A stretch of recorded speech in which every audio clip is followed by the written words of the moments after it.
Paunawa, ang lahat ng nakapaloob sa kwentong ito, ay pawangkathang isip lamang, at hindi tunay na nangyari. Salamat po.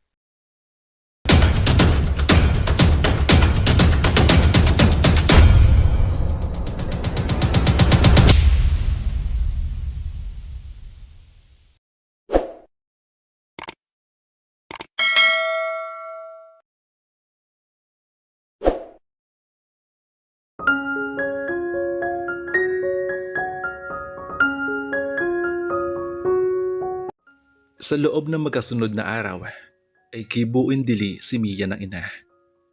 Nang ikatlong araw, Biyernes, ay atubili naghahanda siya sa pagpasok sa eskwela. Nag-iisip kung papaano niya may iwasang hindi sila magkita ni Andrew gayong magkaklase sila.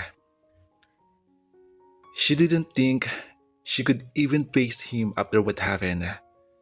Ngunit lalong hindi maaaring mananatili na lang siyang bumukmok sa silid niya.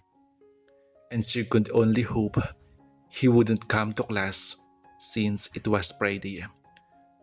Kasalukuyan siya nagsusuot ng sapatos nang katukin at pasukin siya ni Diding. Ipinatatawag kasi baba ng mami mo, Mia. Wika nito. Napangiti siya. Finally, kakausapin na siya ng kanyang ina. The cold treatment was over. Nagmamadali niyang isinuot ng sapatos at tinungo ang pinto palabas. Nasa family room sila. Napahinto siya sa mismong harap ni Diding. Sila? Oo. Naroon ang mami mo at sina Andrew at Aling Pernie. Sagot ni Diding. At pagkuway, dinugtungan na. Dumating kahapon si Aling Pernie. Naririnig kong sinisermonan si Andrew at itinawag ko sa mami mo sa bayan. Palagay ko'y tinawagan niya sa telepono si Aling Pernie dahil dumating sa kabilang bahay ang mami mo. At pagkatapos nun ay umalis din ulit. Mahabang balita ni Diding. Ang ngiti sa mga labi niya ay tuloy naglaho. Nahalinhan iyon na matinding kaba. Bakit kailangan ipatawag ng mami niya ang tita Pernie niya? Sesermonan ba siya ng ina sa harap nito? Sila ni Andrew? Tila may bolang bakal ang nakakabit sa mga paang bumaba ng hagdanan si Mia. Tinungo ang family room. Nakabukas ng bahagya ang pinto at nag-aatubaling itinulak niya iyon. Pumasok ka, Mia. Maupo ka rito sa tabi mo. Wika ni Veronica sa formal na tono. Itinuro ang kaliwang bahagi ng sopa. Ang mga mata ni Mia ay agad niyang itinutok kay Andrew. Nakayuko ito sa pagitan ng dalawang binti. Ang mga siko ay nakatukod sa mga binti. Ang dalawang kamay ay pareho nakahawak sa ulo. Umupo siya sa gilid ng couch. At bahagya pa napaigtad na magsalita si Pernie. Naibalita na sa akin kagabi ng mami mo. Ano nangyari sa inyo ni Andrew, Mia? Wika nito sa tinig na bahagyang may galit at nilinga anak. Kagabi pa dapat kami pumarito ni Andrew. Subalit madaling araw na itong umuwi mula sa kanyang ewan ko ba kung saan galing to. Nagsalita naman si Veronica. Ayon sa ating family code, ay hindi ka pa maaaring ikasala. Dahil magse-17 ka pa, Mia. Ikasala? Putol ni Mia sa sinasabi ng ina. Napatingin kay Andrew na nagulat ding nag-angat ng ulo. Andrew's almost 20 and of age to be legally married but you are not. Patuloy ni Veronica na tila hindi siya nagsalita. But I was able to get a marriage license for you both. Don't ask me how, but I did. Mom, that's illegal. Palakas na sabi niya. At alin ang legal ha, Mia? Veronica countered angrily. Yun nagtatali kayong gayong hindi kayo kasala? Not to mention that you are both too young to indulge in premarital sex. What are you talking about? Manghang napatayo si Andrew. Ang mga mata ay nagpalipat-lipat sa dalawang nakakatandang babae. Premarital sex, Mami! Nagugulhang usal ni Mia. Hindi malaman kung anong sasabihin at nararamdaman. Nagkataon lamang na nakita niyo kami ni Andrew sa isang uncompromising position. Subalit hindi nangangahulugan iyon na akusahan ninyo kami ng ganyan. Bumaling ang tingin niya kay Andrew. Nakita niya ito na parang nahihirapan din. Iniisip mo bang gusto ko nangyaring ito, ha? Magkahalo ang pait at galit sa tinig ni Veronica. I wish your father's alive. Nabasag ang tinig nito sa sinabi. I failed him. Mami. Naroon ang guilty sa kanyang puso. Hinawakan ni Mia ang balikat ng ina. Subalit tinabig nito ang kamay niya at inayos ang sarili. Itinaas ang mukha upang ibalik ang namumuong mga luha. Itunuwid ang katawan at kalmanting hinarap ang lahat. Nagpatawag na ako na magkakasal sa inyo. You will exchange your vows this afternoon. Ang kasal nyo ay maaaring questionin ng ibang tao. Subalit sinong gagawa niyon? Sinang-ayon na ng mama ni Andrew ang gagawin ninyong pagpapakasal. Nagsalita naman si Pernie. Pagdating mo nandun sa 8, Mia, maaari kayo magpakasal uli upang maging legal ang inyong kasal ni Andrew ayon sa batas. Tumingin ito sa anak. Hindi ko akalain na magagawa mo ito, Andrew. Maraming konsumisyon akong inabot sa iyo nito nakalipas sa mga taon. But what you did, nilingon nito si Mia. What you both did was hindi nito malaman kung paano itutuloy ang sasabihin. Hintayin mo kung anong sasabihin ng ama mo sa bagay na ito. Ama? Mapait na sabi ni Andrew. Wala siyang pakialam sa akin. Itinabay mo siya, di ba? Shut up! Angil ni Pernie sa anak. Hindi to ang sandali para pag-usapan ng bagay na iyan. Kung mayroon magandang kinahinatnan ang kalokohan mong ito, ay ang katotohanan mawawala na sa aking responsibilidad sa iyo. You will soon be a married man. At magiging responsible ka na sa gawin mo sa iyong sarili. Sinulyapan nito si Veronica na para bang sinasabing nalipat na rito ang responsibilidad sa anak. Manghang napatingin si Mia kay Pernie at pagkatapos ay kay Andrew. Tumiim ang mga bagang nito at nakiraan ang kapaitan sa mga mata. Subalit sandali lang iyon dahil humalili na ang galit sa mga mata nito. Tumayo si Pernie at lumakad patungo sa pinto. Uuwi na muna ako, Verona. Wala pa akong gustong pahinga mula kahapon mag-usap tayo. Babalik na lang ako kapag dumating na magkakasal sa dalawa. Tila hapong-hapon nitong hinawakan ang noo at nagpatuloy sa paglabas. Hinarap ni Mia ang ina. You can't do this, Mami. Apila niya. Bakit mo kami papakasal? At anong kabulang gagawin ninyong gayong hindi naman yun legal? Baliwala rin yun. Illegal ang inyong kasal kung walang magkokomista at walang kokontra. Pagdiriin ni Veronica. Ang tanging mapagwawalang bisa lamang niyong kasal ninyo ay ang mga magulang ni Andrew at ikaw, Mia. But I wouldn't allow you to do that. 2 taon lang ang hihintay natin upang kumpirmahin ang legalidad ng inyong kasal at ipapakasal ko kayong muli. Si Andrew, baling niya sa ina. Bakit gagawin niyo ito sa kanya, ha? Kaya naman niya ipagwalang bisa ang gagawin ninyo, Mami. Binalingan ni Veronica ang binatilyo. You wouldn't do that, would you, Andrew? Naghahamon ng tinig nito. Hindi makuha sumagot ni Andrew at nakatitig lang ito kay Veronica. His eyes confused. That's what I thought. Nasisiyahang sabi ni Veronica. Ang mama mo ay tuluyang ipinabayan na sa akin ang lahat. And I'm doing this for your own good, Andrew, Mia. Right after the wedding, kung hindi ko kayo maawat sa anumang lihim niyong pagtatagpo, at least mag-asawa na kayo. Magbunga man ang kapasukan ninyo, magbunga ang kapasukan. Putol ni Mia sa malakas tinig. Ma'am, nothing happened that night. Napangisi naman si Veronica sa sinabi ng anak. Don't you all kids say the same thing? Sa nanlalaking mga mata ay binalingan ni Mia si Andrew na hindi malaman kung paano magparoon pa rito sa loob ng silid. Andrew, bakit hindi mo paliwanag sa mamin itong nangyari? I tried.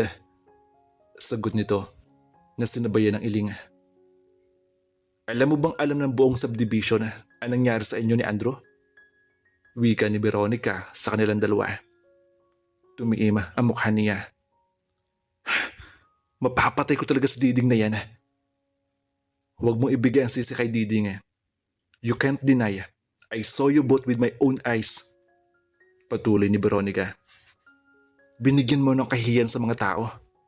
At isimay pinagmamalaki kita sa ating mga kaibigan at kakilala sa tuwing napupuri ka nila na lumalaki isang maganda at masunuring anak at may mataas na pamantayang moral. Gusto man lumon ni Mia sa nakikitang anyo ng ina. Lumatay ang matinding pagkabigo sa mukha nito. Natitiyak niyang hindi nito makapaniwala at hindi ito naniniwala sa kanila ni Andrew. At sa kauna-unahang pagkakataon ay napatunayan niya na ang malimit at pabirong sabihin ng ama sa kanya noong araw. Sweetheart, your mother's is Puritan. Well, that's too strict a word. Shall we say, she's from the old school. Kung hindi nga dahil sa akin, you wouldn't be allowed to entertain suitors at your age. She was horrified when at 13 ay gusto na may manligaw sa'yo. Sa paliwanag at pakiusap ko ay sinikap niyang pakibagayan ang henerasyon mo. So please, don't disappoint her. Okay? Magpalit ka na ng damit, Mia. Formal na wika ni Veronica at tinignan ang suot niyang school uniform. Mamaya lang ay darating ang tinawagan kong kakasal sa inyo. Bumaling siya kay Andrew. Umaasa na may magagawa ito sa kinusuungan nilang sitwasyon. Subalit tulad niya, ay litong mga mata rin ang sinalubong nito sa kanya. It's your fault! Sigaw niya sa lalaki. Tinitigan siya ni Andrew, nanlulumo. Pagkaway umupo ito at sinapo ng mga palad ang mukha. Makikita sa lalaki na nagigilty ito sa ginawa. Hindi lang naman nito kasalanan nangyari. Siya man ay dapat ding sisihin. Siya ang pumasok sa silid nito. Nagmamadali siyang tumalikod palabas ng family room. Lumipas ang ilang sandali. Sa harap ng mga magulang nila at na nagkakasala, Andrew and Mia exchanged vows. Both the anothers provided the rings. Ang singsing ni Mia ay ang sariling wedding ring ni Pernie. Andrew's ring came from Mia's father. You are now married, ani ni Veronica matapos ang kasala. At matapos din pirmahan ng dalawang kabataan ang dokumento at magpaalam ang nagkasala. On your 18th birthday, Mia, and that is 15 months from now, your marriage will be legalized. Gumaralgal ang tinig ni Veronica roon. Dinampian ng panyo ang mga mata. So, ani ni Pernie na inilahad ang dalawang kamay paitaas. Saan titira ang dalawang bata? What do you mean? Manghang tanong ni Mia. Iha, sabi ni Pernie, mag-asawa na kayo ni Andrew. Natural lamang na magkasama kayo at makapamili ka ng bahay na gusto mong tirahan. Dito sa inyo o doon sa kabila. Hanggang hindi nabibili ang bahay na iyon. Anyway, sa makalawa ay babalik ako muli sa Hong Kong. Ipagbibili mo ang bahay? Hindi makapaniwalang sita ni Mia sa ina. Tumiima ang mga bagang nito sa galit. Hindi ako papayag. Andrew, anak lang kita. Kung hindi lang inilagay ni Marcos sa pangalan mo ang bahay na yon, matagal ko na ipinagbili yon. Galit na sabi ni Pernie. At papayag kang ipagbili ang bahay dahil hindi mo gusto ang gagawin ko. Now, You have your own life to live. I can also live mine the way I want it. Hindi malaman ni Mia kung anong damdamin ng unang mangingibabaw sa kanya. Ang katotohanang may asawa na siya ayon sa ina at sa nagkasal sa kanila. O ang sinasabi ng mama ni Andrew. Natitiyak niyang may nakapagitang alitan sa mag-ina. Lalo at matagal ng panahong hindi niya nakikita ang papa ni Andrew. Tinitigan niya si Pernie. Sa pagkakaalam niya ay bata ito nag-asawa and she had Andrews at age of 19. She knew she was couple of years younger than her mother who was 41. Fernie's hair was reddish brown from the bottle. She was beautiful and was fashionably slim. At 39, she could pass for 30 or 32. At hindi niya naiintindihan ang sinasabi nito kay Andrew. Nang tingnan niya ang ina, ay nakatuon ang nagsisimpad mga mata nito kay Andrew. Humakbang si Pernie palapit sa kanya. Hinagkan siya sa pisngi. I wish you and my son all the happiness, Mia. Wika nito, sa paraang siya lang ang nakakarinig. She said it with genuine emotion. Sana'y hindi maging katulad ng pagkasama namin ng papa niya ang magiging buhay ninyo. Napalunok si Mia. Hindi makahagilap ng itutugon niya. Pagkatapos ay hinarap ni Pernie si Veronica. Papaano, Veron? Bahala ka na sa mga bata. Tahimik na tumango si Veronica. Pagkatapos ay humakbang ito patungo sa anak. Nakita ni Mia ang sandaling kalituhan sa mukha ni Pernie na tila hindi alam ang gagawin. Itinaas nito ang kamay at hinawakan sa braso si Andrew. Despite what you think, you are my son.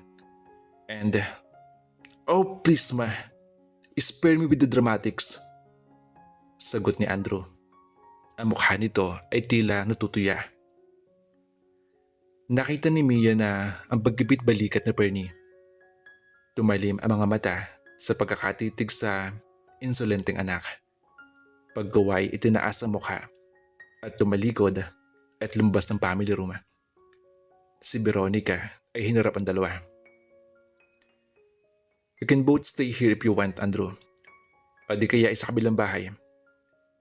But if you will ask me, mas gusto kong dito muna kayo at ipagpatuloy ninyo ang pag-aaral hanggang sa makatapos kayo ng kolehiyo. Tumigil ito sandali. Kung ako sa inyo, iwasan nyo magkasama sa isang kwarto kung gusto nyo makatapos ng pag-aaral. Pag-usapan ninyo kung anong plano ninyo. Pagkasabi niyo ay iniwan sila nito. I can't believe this is happening, sabi niya. We can't be possibly married. This isn't true. How can I be a wife at 16? Mabilis siyang nilapitan ni Andrew at hinawakan sa magkabilang balikat at niyugyog. Calm down na. Mia, calm down na. No. Hysterika niya at itinulak ang lalaki. How can you expect me to calm down? I'm married to you. Hindi niya gustong insultuhin ito. Pero hindi niya alam kung anong mararamdaman niya para sa lalaki. Ikinasal siya dito. At this point, hindi niya alam ang gagawin. Hindi niya alam kung ano yung expect. Magre-react ka ba ng ganito kung kayo ni Brad ang nagpakasal? Tanong nito na nasa mababa ang boses. Pero ang mga mata ay naniningkit sa pagkakatitig sa kanya. Brent? Naguguluhan tumingila siya rito. Ni hindi niya ito naisip sa nakalipas sa mga araw. Well, salamat ha. At naisip mo talaga siya sa gulong to. Tumiim ang mga magang nito at binitawan siya. Nanlalambot na napaupo naman siya sa sopa. Maghapon nagulong sa silid niya si Mia. Nagyakag ang mami niya na lumabas sila upang i-celebrate ang kanilang kasal. Subalit parehong walang tuminag sa dalawa. Naggibit na mga balikat si Veronica at nagtungo sa beauty shop nito sa bayan. Nang umalis si Veronica, ay sumunod si Andrew at hindi ito nagpaalam kay Mia kung saan nagpunta. Ang sabi ni Lupe ay wala rin sa kabila dahil narinig nitong inilabas sa garahe ang lumang kotse ng papa nito. Hindi rin niya matawagan si Anna para sabihin ang nangyari. Hindi niya kayang sabihin ditong sa isang kasapmata ay mag-asawa na sila ni Andrew. Agad niyang kinontra iyon. They were not exactly married. What transpired wasn't legal. Isa lamang iyong formalidad upang payapain ang dibdib ng mami niya sa pag-aakalang nagtatalik sila ni Andrew. Napapikit siya. Hindi siya kasal. Hindi siya kasal sa lalaking iyon. Sa pag-aanalisa sa damdamin niya, ay gusto niyang aminin sa sariling mahal niya si Andrew. But she wanted also to enjoy her youth, to go to college, to earn her degree, and fulfill her dreams. Besides, she knew Andrew na hindi siya mahal nito. Kung mahal nila ang isa't isa, half of the problems might be easier to handle. They could plan together, dream together, go to college together. Isa iyon sa mga dahilan kung bakit hindi niya matanggap na mag-asawa na sila. She felt guilty for trapping him in the so-called marriage. For all she knew, Andrews hated her and her mother. On the other hand, paano kung panghawakan ni Andrew ang kasal nila? Paano kung gusto nitong magsama sila sa isang silid? The thought sent delicious shivers down to her spine. At the same time, it confused and scared her. Tumunog ang telepono niya. On the fourth ring ay dinampot niya iyon. Hello? Aadan ka pa rin ba ng prom bukas? Si Andrew nasa kabilang linya. Napahugot siya ng marahang paghinga. Sandaling napuno ng kalituhan ng isip. She wouldn't miss the prom for the world. Siya lang kung sakasakali ang hindi makakasama sa picture taking para sa yearbook kung hindi siya dadalo. I don't want people to know what happened, sabi niya. Oh sure, let's keep on pretending, ani ni Andrew. Inaasahan mo po bang magkakabalikan kayo ni Brent? Tandaan mo, kasal ka na sa akin. Pwede ba, Andrew? Hindi yun legal. At alam natin yun pareho. Pinagbigyan lang natin si Mami. Ilang sandaling katahimikan ang pumailang lang sa kabilang linya. Pagkatapos ay nagsalita siya. Aadan ako ng prom kahit wala ka. Aniya sa determinadong tinig nang manatiling tahimik ito sa kabilang linya. At wala akong balak ipaalam sa buong campus na nangyari. Pagkasabi niyon ay pabagsak na ibinalik sa cradle ang telepono. Sa hapunan ng gabing iyon ay nalaman niyang nasa kabilang bahay si Andrew na siyang dapat asahan dahil hindi pa umaalis si Pernie. Kinabukasan ay maghapong hindi rin nagpapakita si Andrew. Pasado 6:00 na at nakahanda na siya sa pagdalo sa prom nang sabihin ni Lope na naghihintay ito sa ibaba. Bigla siya nakaramdam ng excitement. Sa kauna-unahang pagkakataon mula nang mahuli sila ng ina, ay kumislap ang mga mata niya. Binigyan niya ng panghuling tingin ng sarili sa harap ng malaking salamina.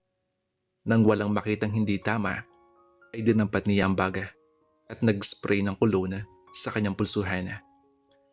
Puno ng antisipasyon ang dibdib niya nang bumaba siya sa hagdan. Ilang baitang na lang ang natitira nang huminto siya sa pababa. Mula sa kinatatayuan niya ay natanaw niya si Andrew na nakatitig sa mga isda sa aquarium nila at napasinghap siya. Grabe, napakagwapo ng kanyang escort. Nakasuot ito ng off-white long sleeve polo shirt. His silk tie in blue, green, and white print combination. Nakasuot ito ng black slacks at black leather shoes. Sa buong buhay niya ay hindi pa niya ito nakita sa ganung formal na kasuotan. At nang maramdaman ni Andrew ang presensya niya, ay lumingon ito sa gawin niya. Ilang sandali nagsalubong ang mga kilay niya habang hinahagot siya ng tingin. Bigla siya nakadama ng insekuridad sa anyo nito. How do I look? Tanong niya. Beautiful. Bulong ni Andrew. Ang kunot ng noo ay naglaho at nahalinhan ng paghanga. Ngumiti ito. Pagkakawalan ka ng mga boy sa campus na yan at natitiya kong hindi ka pakakawalan ni Brent. Ngumiti siya. She actually didn't notice his last comment. Sa palagay mo? Tahimik itong tumango. Halika na. Andrew was right. Sa prom night ay pinagkaguluhan ng mga boys si Mia. Na magpakuha ng class picture ay nabigyan ng pagkakataon si Brent na agad siyang lapitan pagkatapos. Darla, pwede ba tayo mag-usap? Wika nito at hinawakan siya sa braso. Ngumiti siya. So, Dal na uli ang tawag nito sa kanya. Na maangat siya ng tingin ay nahagip niya sa pagitan ng mga estudyante si Andrew na nakatingin sa kanya. Nilaparan niya ang ngiti. Ngumiti siya dito, sending him the message that he got Brent's attention back. Her pride was restored, and so Andrew could rescue her from Brent and dance with her. But Andrew's face was void of any emotion. Tumalikod ito at nawala sa pagitan ng maraming estudyante. Hinila siya ni Brent palayo sa nagkakagulong mga estudyante palabas ng auditorium. Saan mo ba ako dadalhin, Brent? Mag-uusap lang tayo, Mia. Hinatak siyang muli ng isang kakilala ang akma siyang kakusapin. Hindi tayo makakapag-usap sa gitna ng maraming tao. Tuloy-tuloy siyang nilabas nito patungo sa hardin ng gilid ng building. Madilim dito. Baka ko nang isipin ng iba. Banta niya dito. Lumingon siya sa paligid. Bahagya nang umabot doon ng ilaw sa mga poste ng building at malalago ang halaman sa bahaging iyon ng hardin. Mia, please, sit down. Itinuro nito ang sementadong bench. Mag-uusap lang tayo. Ano sa palagay mo gagawin ko sa iyo sa mismong loob ng campus? Tanong nito. Natural, wala. Irritable niyang saad. At hindi yun ang pinag-aalala ko. Ang alam ko nakarating na sa iyo ang balitang kami ni Andrew ngayon, di ba? Huminga ng malalim si Brent. Nilapitan siya at hinawakan sa magkabilang balikat. I don't believe it a bit, Mia. Alam kong ako ang gusto mo. Ginagawa mo lang ito upang pagselosin ako. Napasinghap si Ron. In a way, tama ito. Dahil iyon naman talaga ang motibo niya. Ang papaniwalaan ng lahat na magkasintahan sila ni Brent. Pero ang marinig mismo iyon kay Brent ay naninindig ang mga balihibo niya. Iniisip kung papaano nagustuhan niya ito at naging boyfriend. Breathing space is over, Dala. Patuloy nito nang hindi agad siya magsalita. I want you back. Pagkatapos ay bumaba ang mukha nito para halikan siya. Andrew point of view. Parang itunulos sa pagkakatayo si Andrew. Hindi mapapagsiyahan kung anong gagawin. Subalit hindi maalis sa isip niya ang ngiting ibinigay ni Mia sa kanya kaninang lapitan ito ni Brent. Puno iyon ng kasiyahan. Wala siya natatandaan na binigyan siya ni Mia ng ganung uri ng ngiti. Pero hindi ba't iyon naman talaga ang motibo ni Mia? Kaya pinalano ang pagpapanggap na mag-on sila upang pagsilosin si Brent. At iyon nag-work naman. Muling bumabalik si Brent kay Mia. Pero hindi ba't mag-asawa na sila? Hello, Andrew. Agad siyang napalingon. Si Cathy.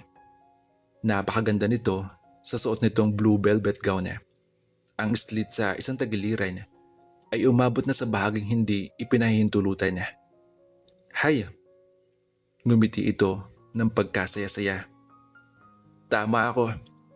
Pinagsiselos niyo lang kami ni Brent. Ikinawit nito ang braso sa braso niya at nalanghap niya mula rito ang suwabe at mamahaling pabango.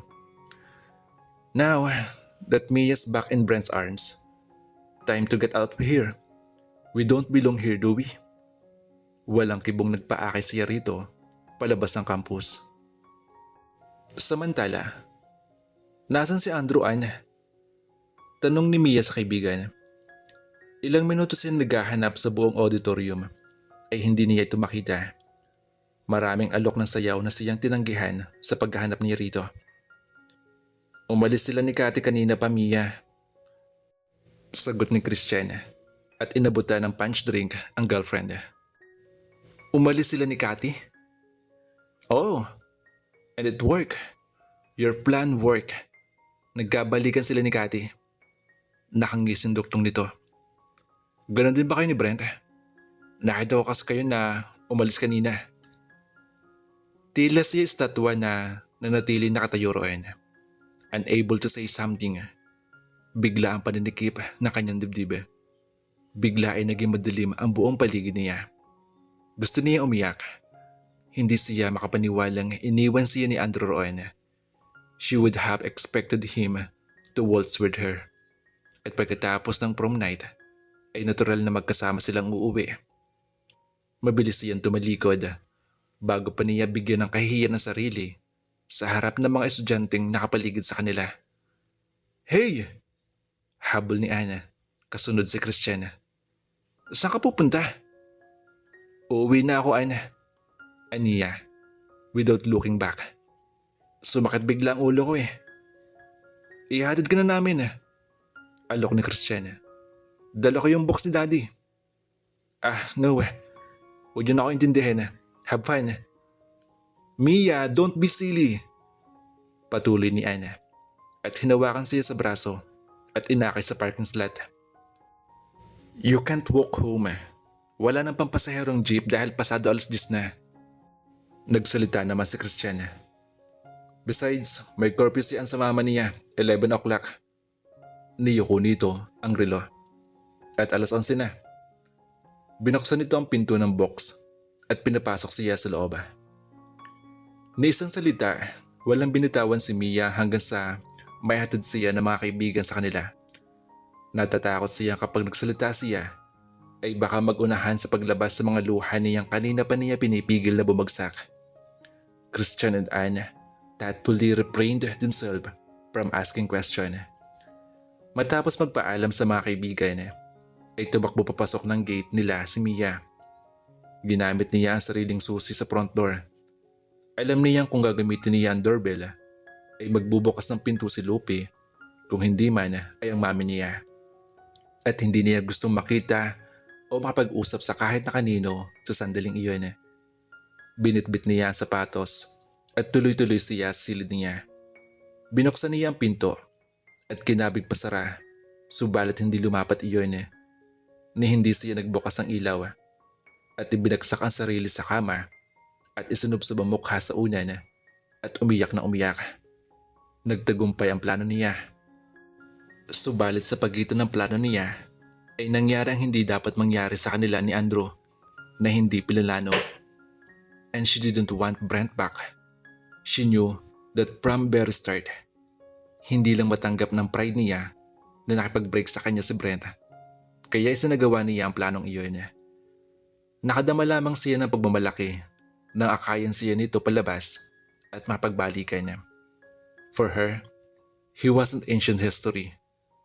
Nang magtangka itong hakan siya, ay mabilis niya iyong naiwasan. Pero nang ayaw nitong magpaawat at pilitin si hakan na, ay isang suntok sa mukha nito ang pinakawalan niya at tumakbong pabalik sa auditorium. Si Andrew ang gusto niya, ang mahal niya. Iyon ang dahilan kung bakit kay sakit na nararamdaman niya nang malaman nagkabalikan ito at si Cathy. At sino nakakaalam kung saan nagtungo ang mga ito upang i-celebrate ang pagkakabalikan nila. Dahilan upang iwan siya nito para umuwi mag-isa. Kasalanan niya ang lahat. Ang DIM attitude ay applicable din sa mga babae.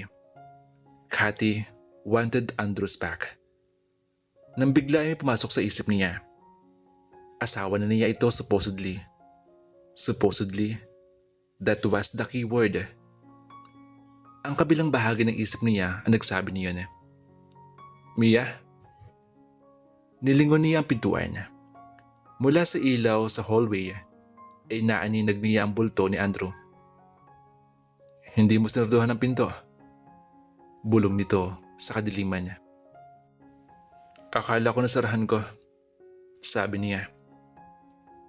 Anong oras ka inahatid ni Brent? Nagsalubong ang mga kilay niya sa tigas ng tinig nito pagdating sa pangalan ni Brent. Mabuti na lahat madilim at hindi nito mapupuna ang pamumugto ng mga mata niya. A while ago, pagsinungaling niya. Bukas ng umaga ay tatawagan niya sina Christian at Anne upang pagsabihang sang-ayon ang sinabi niyang kasinungalingan. Umiiyak ka ba? Nasa tinig nito ang pag-aalala at humakbang palapit sa kanya. Parang galing sa pag-iyak ang tinig mo. Ha? Bakit ako iiyak? Kunwa ay namangha siya sa tanong. Napasinghot siya. Bigla kasi ako sinipon eh. Malamig sa hardin at nakahantad ang likod mo. Sabi nito. Sinisikap alisin ang galit sa tinig. Oh, nakita mo pala kami. Yes, I finally got him back. Hindi ako makapaniwala. At salamat sa iyo. Halos mapugto ang paghinga ni Roen. Kailangan niyang magsinungaling upang isalba ang pride. Kayo ni Cathy. Patuloy niya. Sabi ni na Christian at Anne, magkasama kayong umalis. So nagkabalikan na rin pala kayo. Yeah, ani ni Andrew. Ang mga mata nito ay patuloy sa pag-aninag sa madilim na kwarto. So masaya ka na niyan. Hindi niya alam kung paano lumagos ang salitang iyon sa kanyang lalamunan. Pero sa kaibuturan ng kanyang puso, he wanted him to be happy. Kahit ang magiging kasagutan nito ay karayom na tutusok sa kanyang dibdib. Nagtaas baba lamang ito ng ulo. Sapat ng sagot iyon. She felt like dying. I'm happy for you. Uminom ka ba? Tanong niya dito. Yes, we had celebration.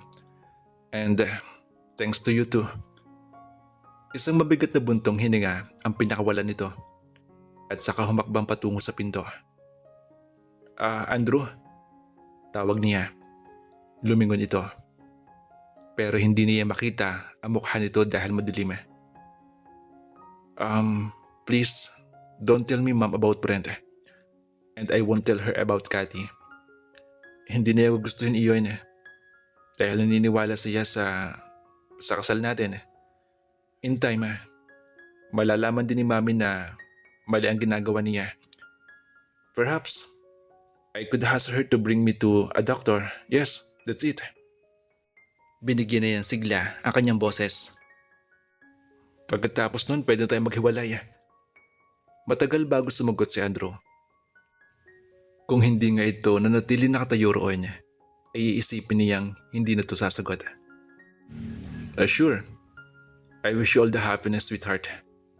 Sabi nito in heavy voice. You are my happiness. Gusto niyang sabihin yun. Sa halip ay, salamat. Iyon lang sinabi niya. Inilapatan ni Andrew ang pinto ng silid niya.